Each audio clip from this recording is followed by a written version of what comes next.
Hi everyone, my name's Lily and I'm the book reviewer behind Utopia State of Mind, and today I'm going to be chatting all about Olivie Blake. So I've been doing this series where I go through all of an author's books that I have read, and I chat with you about my favorite ones, my least favorite ones, and my kind of general mini thoughts on each one of them in case you had never heard or you've heard of this author, but you've thought, oh, I don't know where to start. This is the series for you.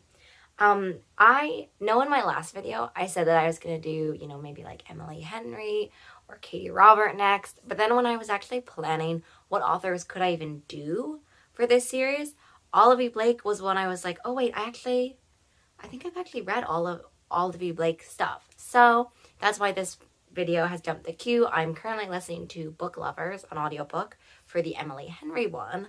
But anyway, I want to talk about Olivie Blake today. Full disclosure though, I have not read the Atlas Complex. So that is the last book in the Atlas 6 series. But because I wouldn't even be giving spoilers for the Atlas Complex or the Atlas Paradox, I figured it was okay. We're going to just chat about the series as a whole. Some, things people have thought about the second book, and I have thoughts on those. And then also the third book, I haven't read it yet. But I didn't want to chat too much about it because then I would be like tempted to talk about it with you all today. So anyway, just wanted to say that full disclosure. Also, Olivie has said that these republished editions, there have been some edits made. I know specifically for the Atlas 6 series, there were definitely edits made to it. I think that was the first one that was republished. Yeah, I think that was the first one that was republished from Tor. But anyway, there have been different things done to them. I haven't read the original ones, so I can't compare them, but there's tons of people on the internet who have.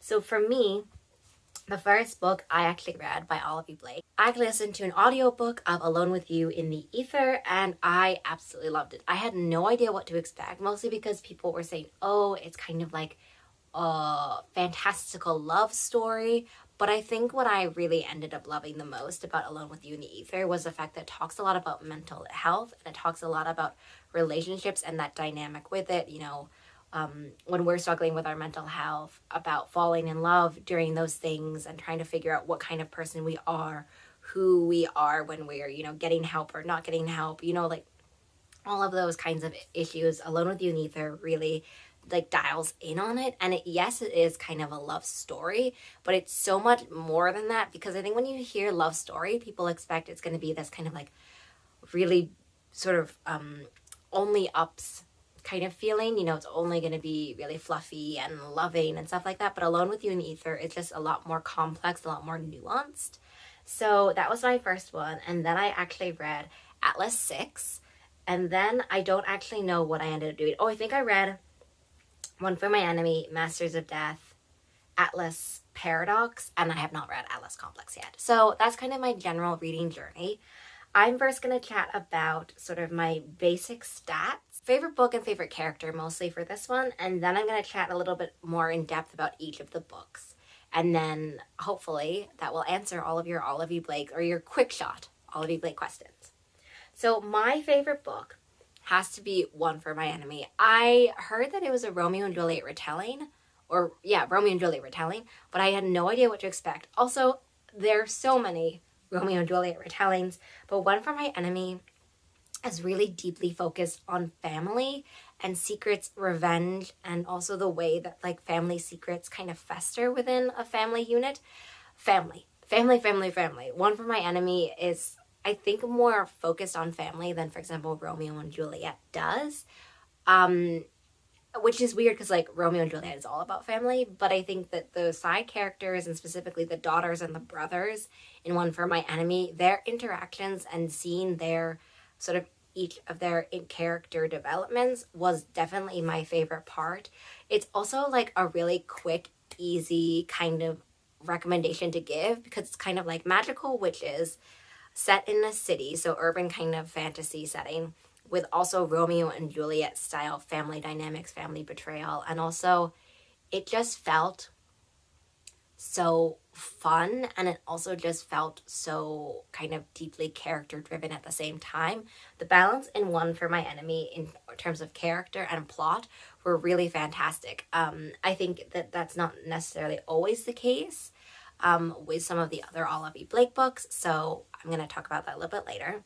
My favorite character, I was thinking about this and I was like, oh, I don't know who I want to talk about. I think, I haven't read Atlas Complex yet, but I think that Libby or Parissa are my favorite characters. Mostly because, and I couldn't honestly pick because A, it's been a little bit of time since I read the Atlas 6 series, but also B, even when I was reading the series, I kept kind of oscillating between which one I loved the most. In general, the character work in the Atlas 6 is really, really fantastic. I love that there are sort of multiple perspectives, but I also love that we're able to really see into each character's headspace. I love aloof. I love kind of arrogant. I love incredibly smart. Just like Olivie and Parissa are just everything that I love. And so that's why I wanted to chat about them for my favorite characters. I just kind of really have loved seeing these characters grow throughout the first 2 books in the series. I cannot wait for the 3rd book. So now I want to chat a little bit about each of the books in depth. So let me just start off with the Atlas 6, because that was, I think, Olivie Blake's first book. I thought the Atlas 6 was kind of billed to me as kind of dark academia, magical school, bloodthirsty kind of betrayals, competitions, a little bit of death. I think that definitely works for the Atlas 6. I think that that's a great comparison. I actually did a whole TikTok video about things that, like, you don't know about the Atlas 6 or things you should know about the Atlas 6 before you read it. So I won't reiterate that. I'll just put it down below. But I think that it's less like high-paced action than it is just looking at these characters in depth and seeing the ways that they grow, develop, and also kind of figure out their powers. And as I said, go watch the TikTok video. I think also, though, when I was reading the Atlas Paradox, which is the 2nd book in the series, it has a different tone, definitely, than the first book. If you thought the academia stuff in the Atlas 6 was a little bit too much for you, Atlas Paradox is just gonna, like, blow you out of the water. It has so much sciencey, magical time, magic science, basically, in the Atlas Paradox. And so I think that I saw a lot of complaints about that and the vibes being different. And I think it's mostly because a lot of the marketing, or a lot of the easy kind of TikTok marketing for the Atlas 6, as I said in my TikTok, kind of portray it a little bit differently than it is. And so when people read it and still really liked it, I think they felt even more distant from what they thought they were going into when they were reading the Atlas Paradox. I'm excited for the Atlas Complex, mostly because I think the Atlas Paradox, I loved it so much more. I thought that the time, magic, dynamic, the world building just takes off exponentially. I loved it. I'm a huge academia, magic, science nerd. Like, I just really, really enjoyed it. And so I cannot wait for the last one. The next one, okay, so let me just switch to a little bit down further in my list, but Alone with You in the Ether. I already chatted a little bit about this. Also, the audiobook rendition of it is really fantastic. I listened to a lot of these ones on audiobook, actually. I think all the other ones I listened to on audiobook. For the Atlas Paradox, I kind of jumped in between audio and physical one, mostly because it was with a multiple perspective cast in an audiobook thing. It can be kind of confusing, especially when not every person has their own narrator. So that, and like accent consistencies within characters, in terms of, for example, if one character reader has, for example, a British accent, but then they don't have a British accent in the other people's things, like, it just got a little bit much for that series. But anyway, Alone with You in the Ether, I really, really loved on audiobook. I think I actually remember kind of almost crying when I was listening to an audiobook while driving, which, dangerous. But anyway, I kind of said most of what I wanted to say about Alone with You in the Ether, but I think that it's just a beautifully nuanced, complex book about the human emotion of also living with mental health issues, and also kind of wanting to fall in love, wanting to feel loved, and all of that. Like, it just is so tender. I'm really glad it was the first Olivie Blake book I read. And then the next one I think I read after that was One for My Enemy, which I talked a little bit about before. But I think that this one is, I think of all the Olivie Blake books, it is the easiest one to concisely recommend to people. As I said, there's a little bit of issues with Atlas 6 recommendations and like trying to effectively give that recommendation. Alone with You Ether has a little bit of like, it's a love-ish story, but it's actually... And then Masters of Death just kind of completely goes off. So One for My Enemy is the easiest one that I can recommend for people. I think a lot of characters you might recommend as well. I'm pretty sure there's like the Baba Yaga's character as well in the one of the families. I can't remember the names of the family names, but I think also in One for My Enemy, if you like sort of multi-cast stories without it necessarily being multi-perspective stories, you definitely get that in One for My Enemy. And it just also it's also kind of like a love and betrayal story too, very Romeo and Juliet. So those are my thoughts about One for My Enemy. I want to go on now to Masters of Death, which honestly, of all the Olivie Blake books, I had the most problems with. I feel like Masters of Death had a lot of different side characters. To me, I also like, when I was listening to this on the audiobook, and I distinctly remember doing dishes when I was listening to the audiobook and being like, I don't really understand the world, and there are so many different side characters that I don't get a good sense of who they are. And I kind of felt very frustrated in the fact that I wanted to know more about the side characters than I actually did, especially because Masters of Death felt more a little bit to me of like mixture of just vibes. Side characters were really, really fun and kind of interesting dynamics. To me, though, there was a lot of late third act action in Masters of Death. You know, we kind of get this spike of action. To me, there was a bit of a plateau in the middle bit and another spike of action. And there wasn't either, you know, a lot of ups and downs, or there wasn't just all up, all up. And so Masters of Death is a story about fathers and sons. It's a story about family. It's a story about complicated relationships.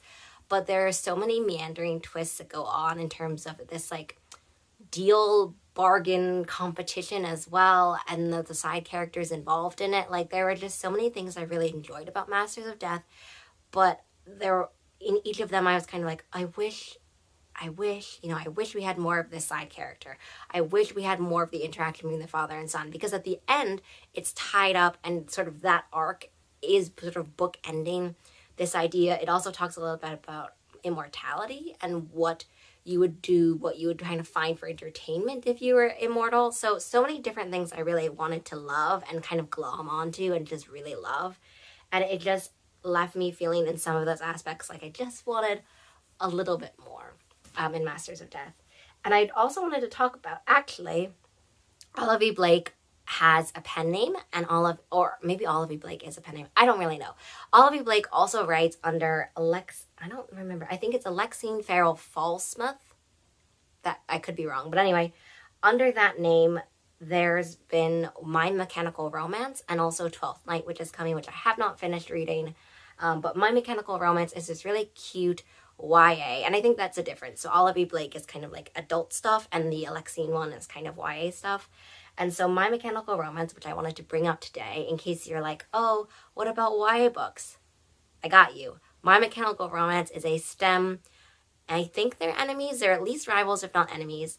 I really, really love this STEM. Also, I love the title, My Mechanical Romance. It just gets me. I also featured an interview, actually, about this book, so I will link that also down below.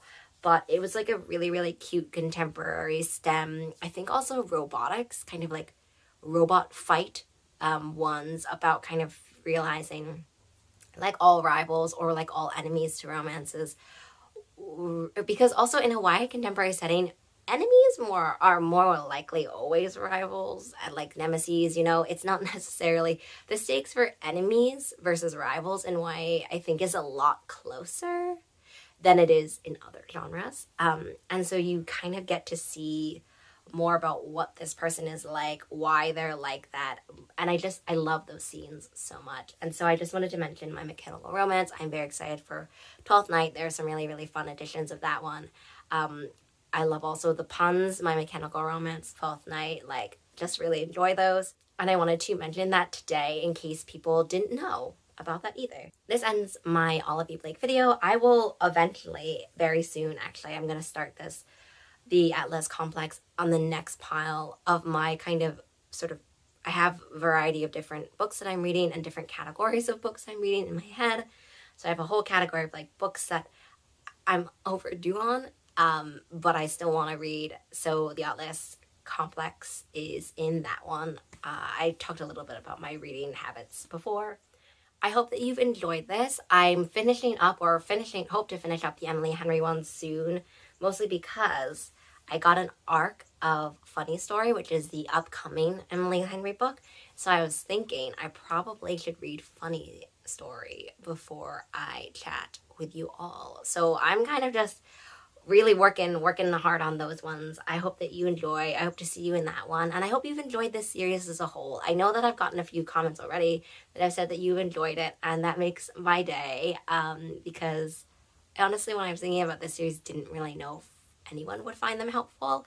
So it makes me really, really happy. And yeah, I hope to see you in the next one. Have a really great rest of your reading day, week, month, and year. And I will see you later.